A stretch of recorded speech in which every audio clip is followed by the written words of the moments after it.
Hey everybody, welcome in to Real Deal Sports Talk with me, KP. I'm going to start the show off tonight with the NHL Finals. Haven't talked too much about the NHL Finals. Like I said, hockey, I'm going to wait and I'm going to touch on it a little bit more once we get to the end, especially when I don't have a dog in the race. Right now and this year, I didn't. Not because I'm a homer and I only follow the Avs. Just didn't really latch on to any team's story this year. So for me, hockey's one of those second tier sports. Great sport. Love to attend the sport. Awesome in person. Little harder to watch on TV for me, but I digress. We have this year in the NHL Finals, we have Pittsburgh Penguins versus San Jose Sharks. Based on regular season numbers, you would look at and you'd say you'd have to give the odds to the Penguins, right? The 104-point team in the regular season, where the Sharks were a 98-point team. Difference of a couple games. Pretty close there. Penguins, they were plus 42 in point differential. The Sharks were only plus 31 in point differential. You look at the Sharks, however, were a much better road team than the Penguins were. Sharks were actually a better road team than they were a home team in the regular season. The Penguins, they were pretty even, road or away, during regular season. So if you're just looking at the regular season stats, which is what I looked up before I did my little preview here, you would say, you got to give the odds to the Penguins and their star Sidney Crosby. However, I think the Western Conference hockey is a little more tough, a little more physical. I think it's a little more grinded out style that gives Pittsburgh trouble. It's not really what they're best at. And honestly, I have the Sharks in 6. I think they're going to go ahead and take care of business and win their first Stanley Cup Finals. We'll see. I mean, I'll keep everybody up to date as, the series progresses. We'll talk about it definitely after one team comes out victorious. Okay, that's enough NHL. Let's be real. I'm not Mr. Hockey. I don't profess to be an expert when it comes to hockey. Congratulations to both teams for making it this far, and we'll check in on them on Wednesday's show and see how the series is going. Over to the NBA playoffs. Can we say excitement to the max, right? This has been something else with the road and away and the home teams and the road teams and the blowouts and the erratic play and the inconsistency. We've had all of it. And now what we have is we have a Cleveland Cavaliers team for the second straight year going back to the NBA Finals. We have we have LeBron James going to his 6th straight NBA Finals. This is a feat that has not occurred in the last 50-plus years. And when that happened, that was pretty much the entire Celtics team who did it back then. Which, their dominance back then is a whole nother story. Who knows if I'll do a show on it. I might. If you don't know about the Celtics back then, check it out. What they were able to accomplish over a decade and a half period in the 50s and 60s probably will never be matched again. In fact, it will never be matched again with the way modern sports run. But back to this series, Cleveland and Toronto. Toronto put up a good fight. You can't fault them. They did what they had to in 2 games at home, which if you watch the series, it seemed like had Cleveland just decided to play those first 2 games in Toronto, this would have been a 4-game series. And Cleveland was just the better team, and you saw that in Game 6. You saw Love and Kyrie Irving finally get off the snide and hit their comfort zone early. Both Love and Kyrie had more than 20 points. Love had 10 plus 3, over 10 rebounds. Irving had 9 assists. In fact, Irving and LeBron James both went for over 30-plus points. They were just the better team, and you saw it from the jump. You saw it from the first quarter all the way through the game. They slowly built their lead. And a few Raptors, they didn't want to let it go. Kyle Lowry was not ready to go home. He had a very magical second half. He was shooting three-pointers like he was one of the Splash Brothers. You got to love that fight. You got to love that. I'm not going to give up. Yeah, sure, we're down by 20, but let's chip away and let's just keep fighting because who knows what's going to happen. Unfortunately for them, like I said, Cleveland was just the better team. There wasn't anything they were going to be able to do in that game, and Cleveland put them away. They did what they had to do. They didn't use much of their bench in that game either. I don't know if you noticed that. In the first half, I believe they said LeBron had 37 seconds of rest. You didn't see Mozgov get into the game. You didn't see Jones get into the game. Those last couple of minutes, that trash time, you saw Dhani Jones and some of the backups get in because, hey, the game's over at that point. Even Toronto had given up. I don't know why Toronto takes their starters or their best players off the court with 2 or 3 minutes left in the game. Go see what you can make happen. Sure, you're down 20, but we've seen crazier things happen. We've seen Reggie Miller score 9 points in 13 seconds. We've seen Tracy McGrady score, 15 points in 35 seconds or whatever it was he did. Crazier things have happened. In the NFL, we saw Peyton Manning and the Colts years ago against Tampa Bay come back from 21 down with a little more than 2 minutes left in the game. Crazier things have happened. I did not like to see that coming out of Toronto where they were taking their starters out. It's like, okay, we concede. Didn't like it. I also didn't like everybody's talking about how great the Toronto Raptors fans are. Where were they at when the third quarter started? If you were watching the game, I thought they went home. I thought the fans gave up at halftime. I thought their little boy Drake gave up at halftime. And sure, he cheered, I think, once or twice in the second half after he finally made it back to his seat before he left early.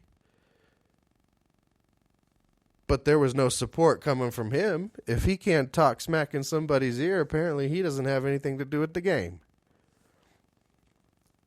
And no, I'm not a big fan of his. I don't like his antics. I think what he's doing is ridiculous. I think he's overhyped. Again, I digress. Let's move into this other series that's going on right now. Oklahoma City Thunder and Golden State Warriors. I, like a lot of people, thought Oklahoma City was going to go ahead and put this one away. I figured Game 6 in Oklahoma City, it's definitely going to be a tough-fought game. But with the way they were playing at home in these playoffs, how the playoffs have gone, I said, hey, Westbrook Durant, they're going to get this. No problem. Game 6, wrap it up. We're going to see the Thunder. We're going to see the Cavaliers, NBA Finals, Kevin Durant, LeBron James, Kyrie Irving, Russell Westbrook, Kevin Love, and Serge Ibaka, right?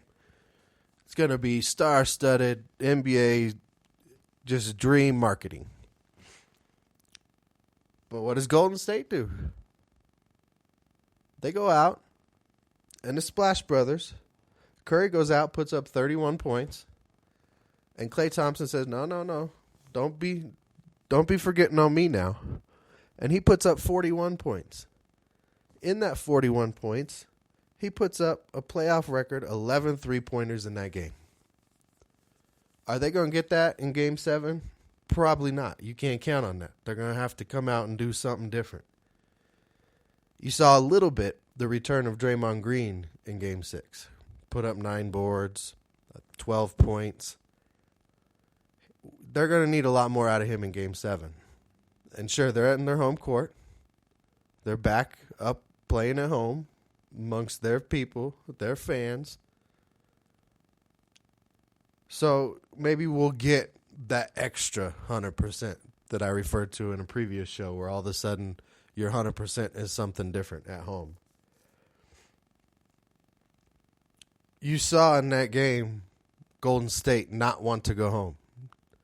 Towards the end of the game, you saw Steph Curry, you saw him mouth the words. He was yelling, but on the broadcast, you see him mouth, "We're not going home." You saw him hold up the 7 fingers, referencing Game 7 is coming. Oklahoma City didn't have it. Maybe it was the pressure. Maybe it was they expected Golden State to let them have it. But you got Kevin Durant. Sure, he had 29 points, but he went 10 of 31 from the field. That's not going to win you a championship. That's not going to get you where you want to go. Westbrook, the other star, sure, he had 28 points on 10 of 27 shooting. They combined for 6 turnovers down the stretch in that game. And yeah, they played it off. They said the right things afterwards. They know they got another game to play, another chance to pull it out. And yeah, anything can happen in a Game 7.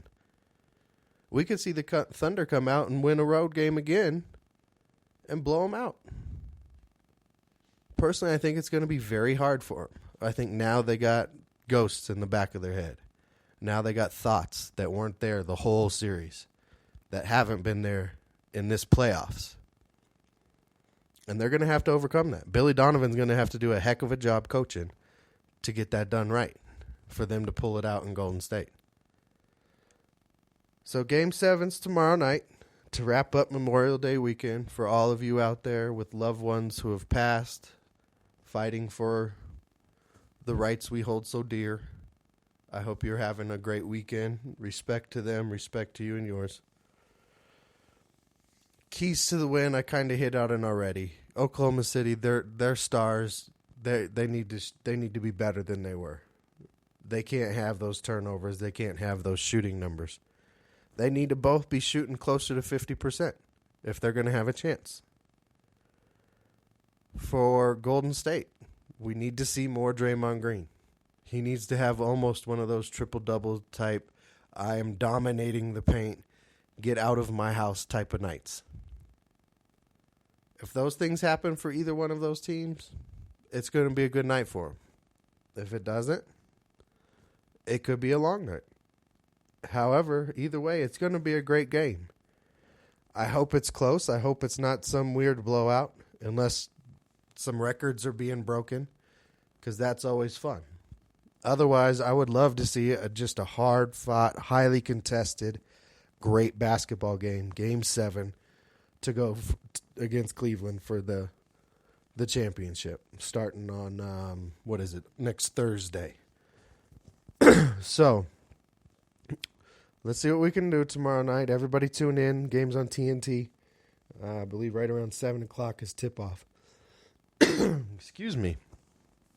Oh, man. Just some other things that are happening in and around sports that I feel like talking about this week. One thing I really want to do is give a shout-out. Some of you don't know this, some of you do, but I work over at Manual High School.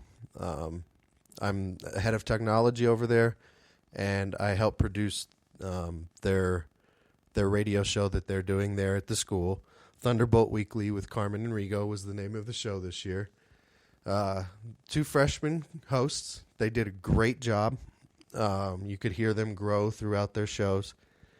You heard them deal with some challenges as they figured it out, and, I'm just really proud of them. But specifically this week, we had the opportunity to have in a very special guest. The kids got the opportunity through a phone interview to interview JB Bickerstaff, the former coach of the Houston Rockets. And I really just want to thank JB, Coach Bickerstaff, for taking the time to call in and give our kids a chance at interviewing somebody who's not only very seasoned in interviews, but somebody who's made it to the top of their profession, somebody who's reached the pinnacle, if you would say. No, he didn't coach to a championship. There's things that you can do within a career that make it better. But as far as the coaching level, he's reached the top. He's become a head coach in the top professional league there is. And for him to take the time to come onto a local high school's radio station, and not a radio station for the high school he went to. For those of you who don't know, Coach Bickerstaff attended East High School while his dad was coaching the Nuggets back in the early 90s.